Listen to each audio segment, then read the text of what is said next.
Good morning, Emerson. A tunnel in California has officially been named the Robin Williams Tunnel.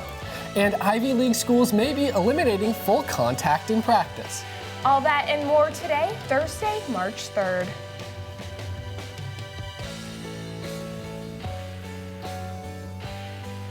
I'm Lauren Fox. And I'm Sean Stackhouse. We have a great show for you this morning. Last night, the Boston Celtics battled the Portland Trailblazers in the TD Garden. Malcolm Kelner will give us a full breakdown of that game. Yes, he will. And the start of something new. Rumor has it that High School Musical 4 is in the works. Medina Shahi will be here to give us all the details and the nostalgia. I know, I'm excited for that, Lauren. But now for the biggest worldwide headline. Yesterday, Indonesia was struck with a 7.8 magnitude earthquake. The center was in the Indian Ocean, nearly 500 miles away from Sumatra, the nation's largest island. Thankfully, the Pacific Tsunami Warning Center declared no tsunami to take place. A warning was, however, issued for the Cocos Islands, which are located 530 miles from the epicenter of the earthquake. There have been no reported fatalities so far. Authorities are still trying to contact disaster agencies in the area. And now we go to news correspondent Chloe Tebow for the latest on the victims of a tragic car crash in Newton on Tuesday night. Chloe? Thanks, guys. Here are today's developing stories. We start off close to home today in Newton, Massachusetts. 2 people were killed and 7 people were injured on Tuesday when an SUV crashed into the Sweet Tomatoes Pizza restaurant. The man driving the vehicle had failed to stop at the intersection of Chestnut and Washington Streets before hitting the building. The 7 people injured were immediately transferred to Newton Wellesley Hospital after the accident.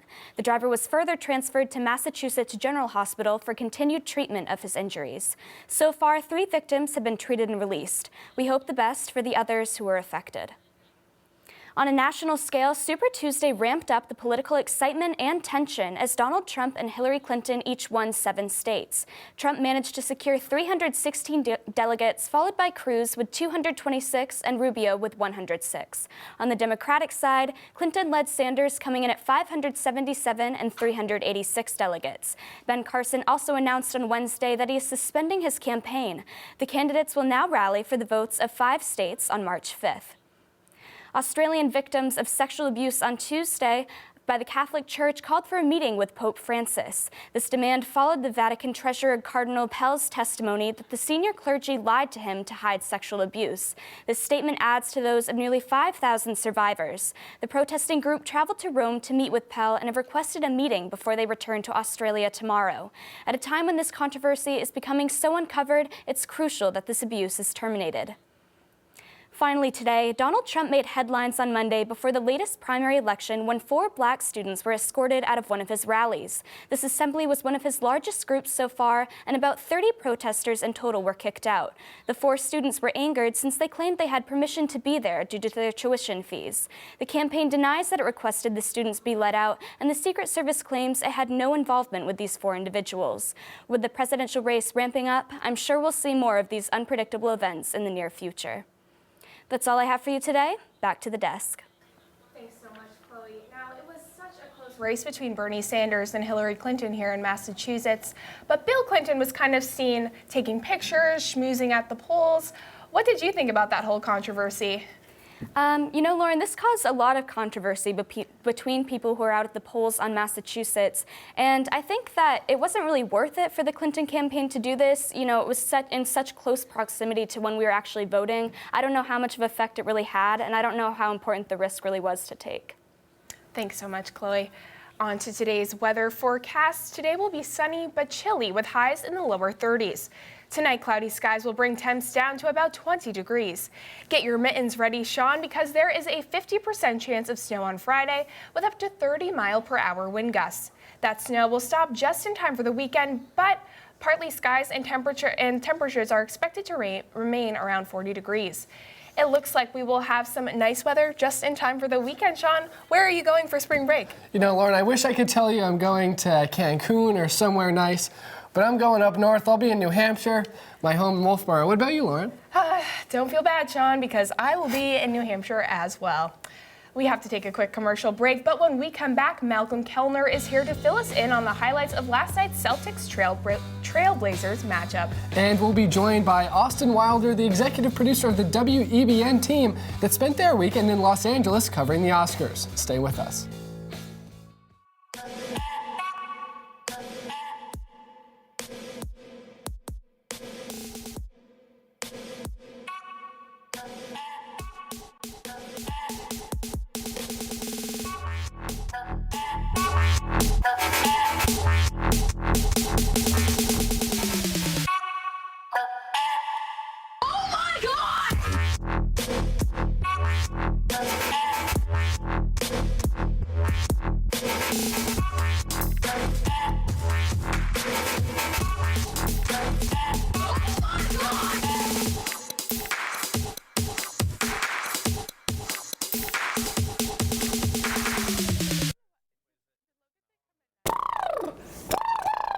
Lauren, what are you doing? I'm getting ready to host Good Morning Emerson, of course. Good Morning Emerson? What's that? It's the best morning show ever that's on Tuesday and Thursday at 9 a.m. Wow, how can I work on this? Yeah, let's get going.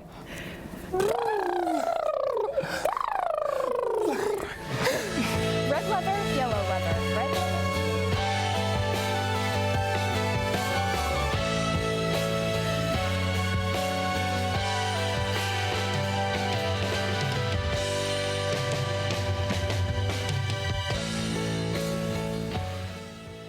Welcome back. I'm here with Austin Wilder, who is the executive producer of WEBN's Oscar special. Now, I'm happy to have you here, Austin, but are you happy to be back? Yeah, happy to be back. We had a great time out in LA, and now I'm just worried about midterms, but yeah. Absolutely. So, what did your position entail as executive producer out there? Yeah, so as executive producer, I was actually a co-EP with Hunter Reese. He did more of the journalistic stuff, and I was more of the person in charge of scheduling, logistics, and managing all the equipment, as well as kind of just behind the scenes stuff. So yeah, just a lot of the nitty gritty. And on the day of the Oscars, what was your kind of schedule like? Well, on the day of the Oscars, we actually kind of had a more calm schedule. It was the days leading up where we had a lot of our interview shoots. On the day of the Oscars, that morning, we went out in front of the Hollywood sign and shot all of our host stand-ups. So basically, the tosses in between every package, and that was a blast. Oh yeah, I'm sure. What was the red carpet like? The red carpet was really cool. We actually didn't get to shoot on the red carpet this year. The Academy got very strict with its credentials, but we were given a tour by an Emerson alumni, so we still made it out there, which was really cool. And you went to the Oscars last year, right? Yes. So were you allowed to shoot on the red carpet last year? Yeah. So last year we had what was called a setup credential, and this is through WEBN, by the way, and yeah, basically the setup cred gave you permission up until Saturday night to shoot on the red carpet. That's where we would shoot all of our host stand-ups. And so this year we came up with the alternative of shooting in front of the Hollywood sign.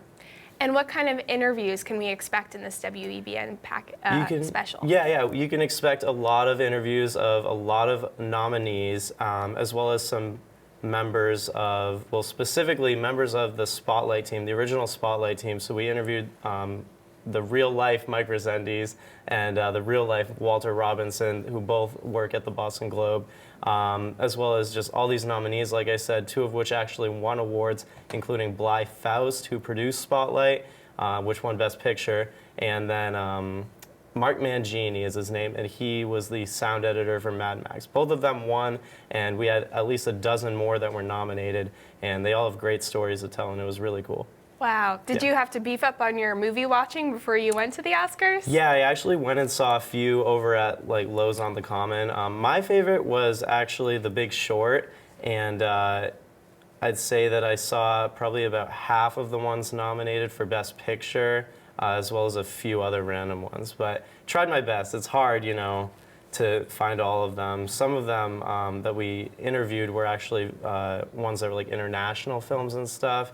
And yeah, there's just so many out there. So many. Yeah. And Spotlight definitely hit close to home. Was Yes. the WEBN team super pumped about that big win? Yeah, Priscilla Ligori spent a lot of time like doing a lot of groundwork with that. She was the one who interviewed Mike Rezundes, Walter Robinson, Mitch Garabedian, who was the prosecutor or the attorney who represented a lot of the victims, and she's actually planning on interviewing a survivor. So she has this whole package that she's put together, and yeah, it does hit close to home for all of us. And we're very happy to see it receive so much recognition. Oh, thanks so much, Austin. Yeah, We look thanks for forward to having seeing me. that special. Yeah. Right now, sports reporter Malcolm Kelner is here with the latest on yet another NFL contract extension. Thanks, Lauren. Tom Brady isn't the only quarterback to get a contract extension this offseason. The Baltimore Ravens extended Joe Flacco for an additional 3 years, keeping him in Baltimore through 2021. Now, unlike Brady's team-friendly contract, this one is massive. $66 million, including an NFL record $40 million signing bonus. The deal gave the Ravens some extra free agency flexibility by lowering Flacco's cap number in the short term. But Ravens GM Ozzie Newsome said, "We did not do a deal to gain cap room. We did a deal so Joe Flacco could be on this football team for the next 6 years." Now, personally, I think it's laughable how just because Flacco won one Super Bowl a few years ago, the Ravens continue to throw historical amounts of money at him and sacrifice so much of what they could be spending on the rest of their team. I hate to say it, Ravens fans, but Flacco is average at best. His 83.1 passer rating last year ranked him 30th in the league, and that's a lot worse than average. The hardest throwing pitcher in the major leagues has been suspended. New York Yankees closer Aroldis Chapman was suspended 30 games for his role in an alleged domestic violence incident from last October. Chapman's girlfriend claimed he choked her after an argument. Then, according to police reports, he went out to a detached garage at his Florida home and fired 8 shots from a handgun. Prosecutors never pressed charges due to inconsistent witness testimony and inconclusive evidence, but that didn't stop MLB Commissioner Rob Manfred from laying the hammer down with a 30-game suspension. Chapman accepted the suspension and gave a partial apology, saying it was bad judgment to use a gun, but insisted he never hurt his girlfriend. The ruling, though, shows Manfred and the league are taking domestic violence very seriously. The Boston Celtics didn't make any big moves at the trade deadline, but maybe they didn't need to. Winners of 3 straight and 11 straight home games, the C's took on the Portland Trail Blazers last night at the Garden to try to extend both streaks.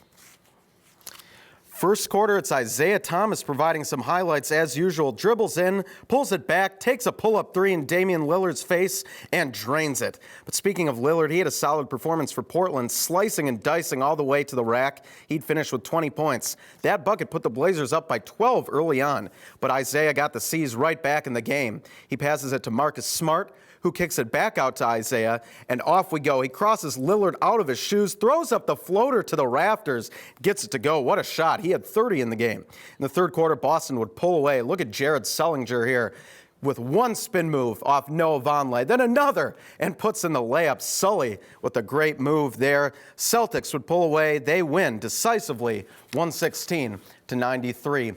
And that'll do it for sports today. Back to Sean and Lauren at the desk. All right, thanks, Malcolm. Good to see the Celtics getting another win at home. But right now, we're going to send it over to health and fitness correspondent Caroline Long. Caroline, what do you have for us this week? Hey guys, I'm Caroline Long, your health and fitness correspondent for Good Morning Emerson. I'm here in front of a little building asking your fellow Emerson students how they help their mental health and combat stress.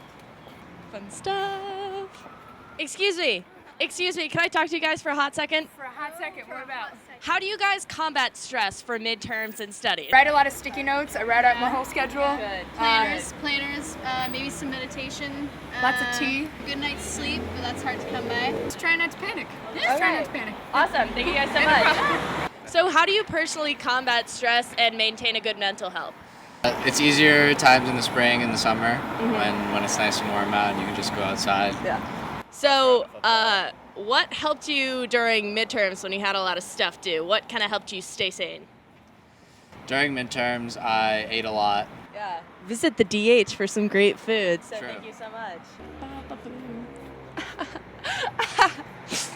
Excuse me, do you have a hot second to talk about stress and mental health? Do have a hot second. I totally do. So midterms was just a thing. How did you combat stress and make sure you had a good mental health and stay sane? I still tried to get a good night of sleep, which was definitely really hard.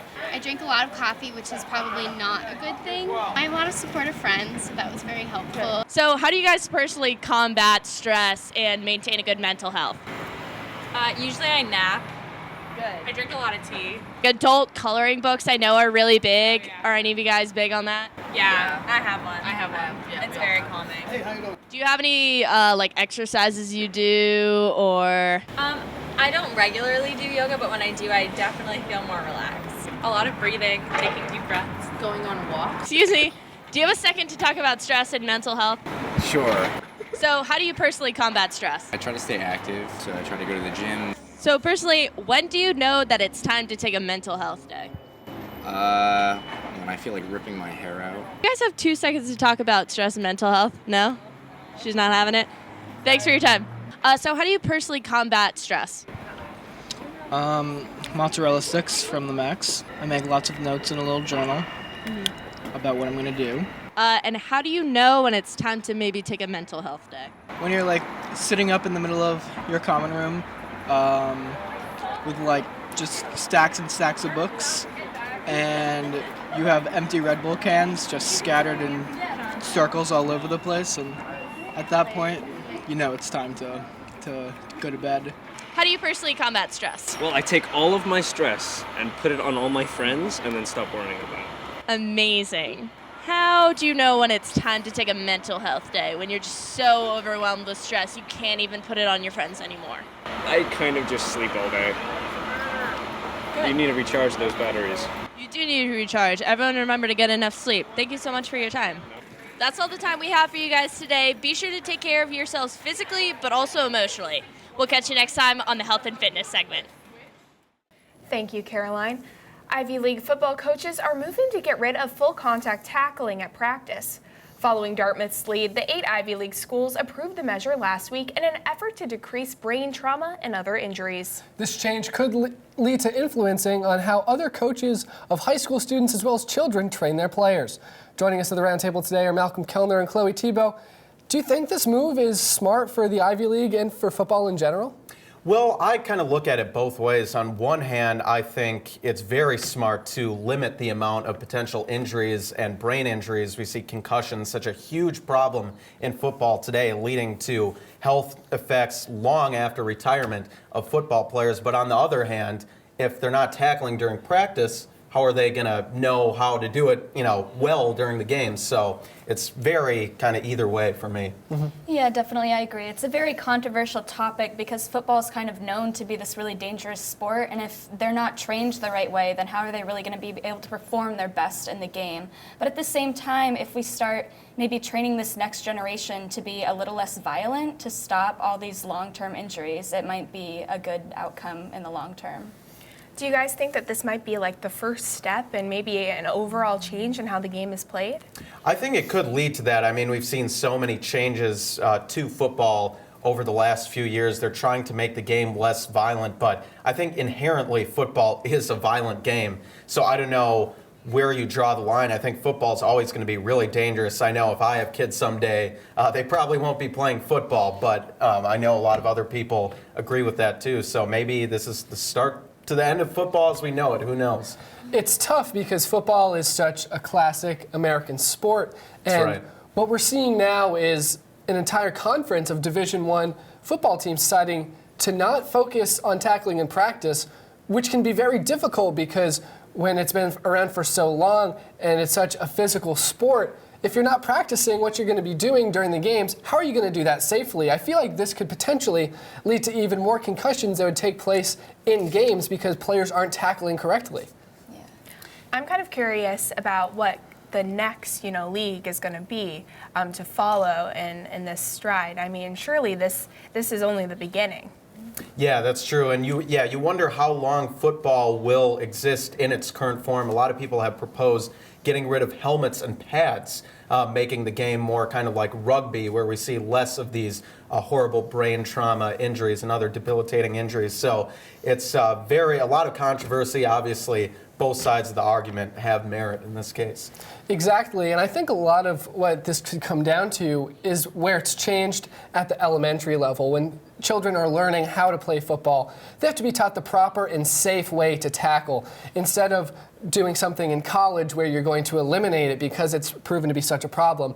Why not focus when they're kids and they're learning so they can do it for the rest of their careers if they go on to play for that long? Absolutely, definitely. Well, we have to take a quick commercial break, but when we return, Medina Shehi will have the latest on a possible High School Musical return. Wow, our debates are on fire.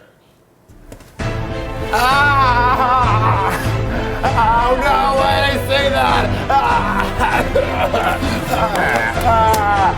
Oh no, I'm on fire still, it is so hot. Why have I done this? Oh no, I'm still on fire, but one speechless on the Emerson channel. It's really good and full of action.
Welcome back to Good Morning Emerson.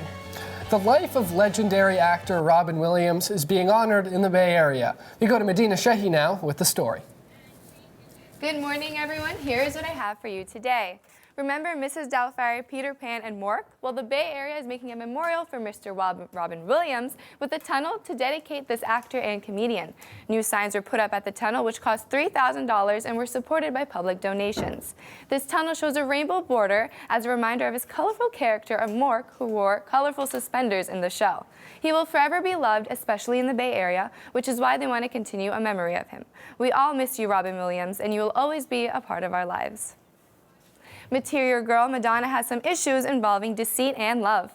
Madonna's trainer, who she saw as a close, beautiful friend, ended up sleeping with her current boyfriend. She had told the story in one of her recent concerts where she bashed the trainer in front of many people, which is now spread to social media. Here is a clip of that. I just wanted to share this little story with you.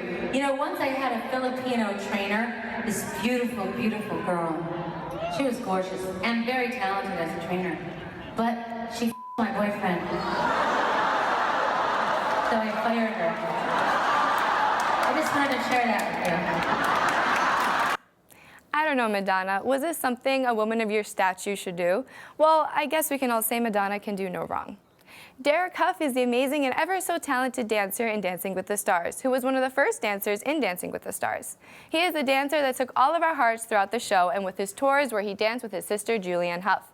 He is a staple for Dancing with the Stars, so why is he leaving? Well, he has a lot of new work coming up in the future, tours, movies, shows, and things along those lines. He is following his sister's footsteps, which is good because she is now the face of Grease Live. Don't you just love the Huffs? What time is it? It is time for the newest installment to the amazing trilogy called High School Musical. Yes, High School Musical 4 is in the works. The movie that brought us Zac Efron and Vanessa Hudgens as our relationship goals and brought us Sharpay that is the inspiration for everyone's pre-performance ritual.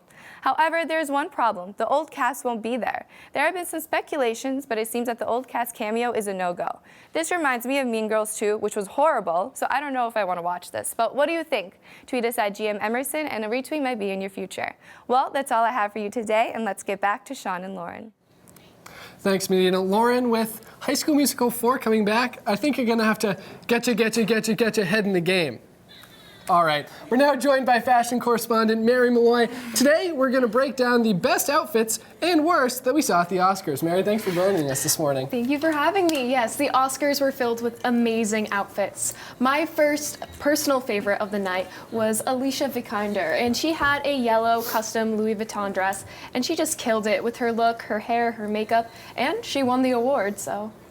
I love this dress. It reminds me of Princess Belle, one of my favorite Disney princesses because she reads. I also really like this, and I'm going to put this out early. I am not a fashion expert, but it's very nice. It's flowy. The yellow is good. I'm wearing yellow. That's probably where she got the idea from. And I also like the silver that's going with it. It works well. It does. Moving on, we have Eddie Redmayne. He did a daring look as well. He had a velvet jacket on, and that's not common on the red carpet, but it definitely was for the best. He looked amazing, and I don't think he could have dressed any better.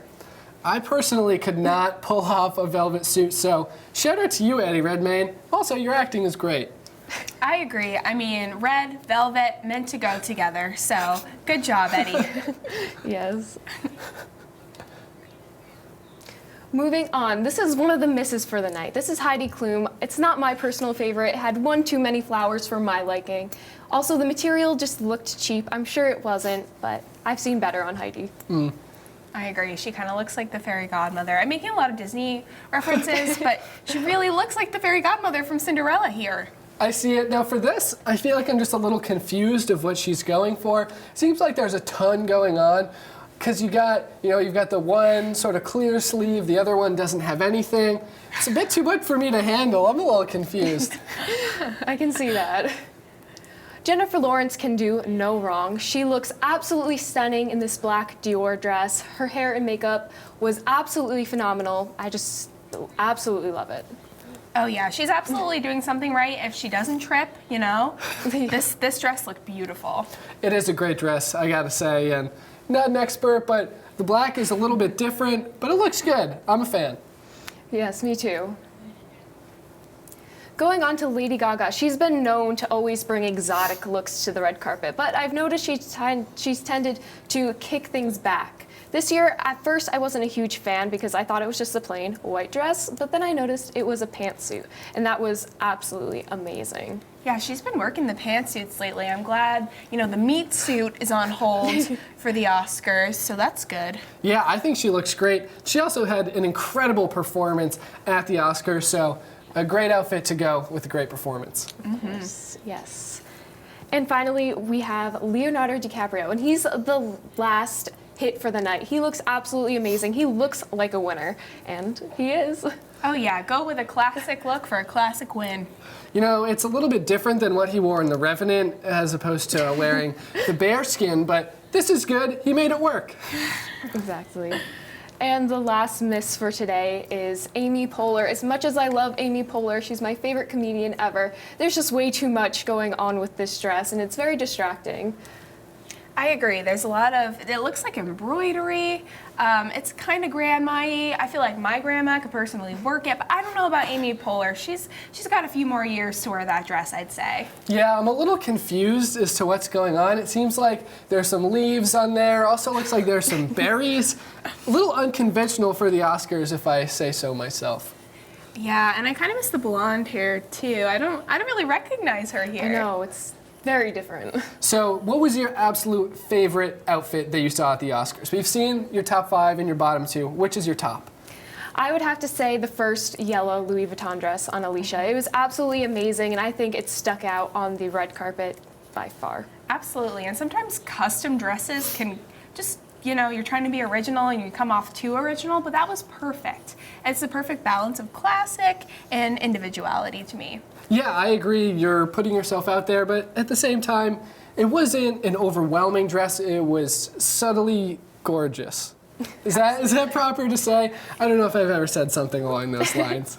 Are you blushing, Sean? Maybe just a little bit. But the Oscars as a whole, they were great, along with the wonderful outfits. Were you pleased to see Spotlight win Best Picture? Of course. It is my favorite movie ever, so. Perfect. Well, that is all the time we have for you on Good Morning Emerson. Thanks for watching, and be sure to like us on Facebook.